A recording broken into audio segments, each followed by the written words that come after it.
ನಮಸ್ತೆ ಸ್ನೇಹಿತರೆ, ನಾನು ನಿಮ್ಮ ಪ್ರವೀಣ್. ಗುರುಭಕ್ತಿ ಯೂಟ್ಯೂಬ್ ಚಾನಲ್ಗೆ ಸ್ವಾಗತ ಸುಸ್ವಾಗತ.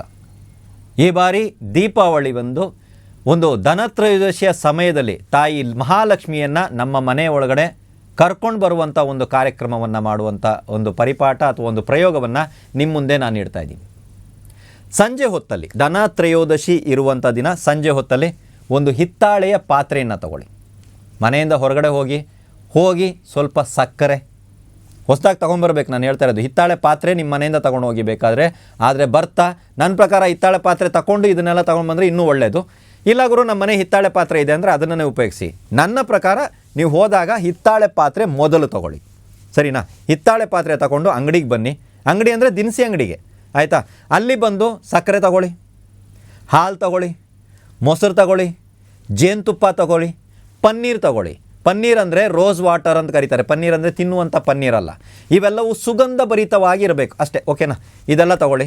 ಸ್ವಲ್ಪ ನಾಣ್ಯಗಳನ್ನು ಅದ್ರ ಜೊತೆಗೆ ಕ್ರೋಢೀಕರಿಸಿಕೊಳ್ಳಿ. ಅದರಲ್ಲೂ ವಿಶೇಷವಾಗಿ ಈ ನಾಣ್ಯಗಳು ಒಂದು ಸ್ವಲ್ಪ ಚಿನ್ನದ ಬಣ್ಣದಲ್ಲಿ ಬರುವಂಥ ಈ 5 ರೂಪಾಯಿ ನಾಣ್ಯಗಳು ಈ ರೀತಿ ಇದ್ದರೆ ಬಹಳ ಒಳ್ಳೆಯದು. ಇದನ್ನು ನೀವು ಮೊದಲೇ ರೆಡಿ ಮಾಡಿ ಇಟ್ಕೊಂಡಿದ್ದೀನಿ, ಅದನ್ನು ಕೊಡ್ತೀನಿ ಅಂದರೆ ಅದನ್ನು ಮನೆಯಿಂದ ತೊಗೊಂಡು ಹೋಗಿ ಆದರೆ ಬರ್ತಾ ಅದರಲ್ಲಿ ಇಟ್ಕೊಳ್ಳಿ. ಆ ಪಾತ್ರೆಯಲ್ಲಿ ಇಷ್ಟೆಲ್ಲ ವಸ್ತುಗಳನ್ನ ಇಟ್ಕೊಳ್ಳಿ. ಸಂಜೆ ಹೊತ್ತಲ್ಲಿ ಆ ಸಾಯನ್ ಸಂಧ್ಯಾ ಅಂತೀವಲ್ಲ ನಾವು, ಆ ಟೈಮಲ್ಲಿ ಆ ದೀಪ ಬೆಳಗುವಂಥ ಸಂದರ್ಭದಲ್ಲಿ ಇದರ ಸಮೇತ ಮನೆಯನ್ನು ನೀವು ಪ್ರವೇಶಿಸಿ. ಆದರೆ ಇದರ ಜೊತೆಗೆ ಬಹಳ ಮುಖ್ಯವಾಗಿ ಇಡುವಂಥ ಇನ್ನೊಂದು ವಸ್ತು ಇದೆ. ಅದು ಏನು ಅಂದರೆ ಹೂ ಯಾವುದಂದರೆ ಅದು ತಗೊಂಬಂದು ಇಡ್ಬೋದಾ ಅಂದರೆ ಖಂಡಿತವಾಗಲೂ ಇಲ್ಲ. ಹಳದಿ ವರ್ಣದ ಪುಷ್ಪಗಳನ್ನು ಉಪಯೋಗಿಸಿ, ಹಳದಿ ಬಣ್ಣದ ಹೂ ಇದ್ರ ಜೊತೆಗೆ ಇಟ್ಕೊಳ್ಳಿ. ಮನೆ ಪ್ರವೇಶಿಸಿ.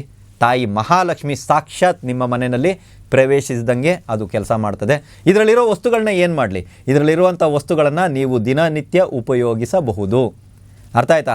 ಆದರೆ ಈ ಕೆಲಸವನ್ನು ಸಾಯನ್ ಸಂಧ್ಯಾಗೆ ಹೋಗಿ ನೀವು ಮಾಡಿಕೊಂಡು ಸಾಯನ್ ಸಂಧ್ಯಾ ಕರೆಕ್ಟಾಗಿ ಮನೆ ಒಳಗಡೆ ಪ್ರವೇಶ ಮಾಡಿ.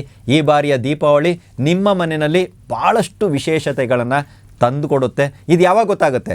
ಬರೋ ದೀಪಾವಳಿ, ಧನತ್ರಯೋದಶಿ ಬಂದಾಗ ನಿಮ್ಮ ಜೀವನದಲ್ಲಿ ಆಗಿರುವಂಥ ಪರಿವರ್ತನೆ ನಿಮಗೆ ಅರಿವಿಗೆ ಬರ್ತದೆ.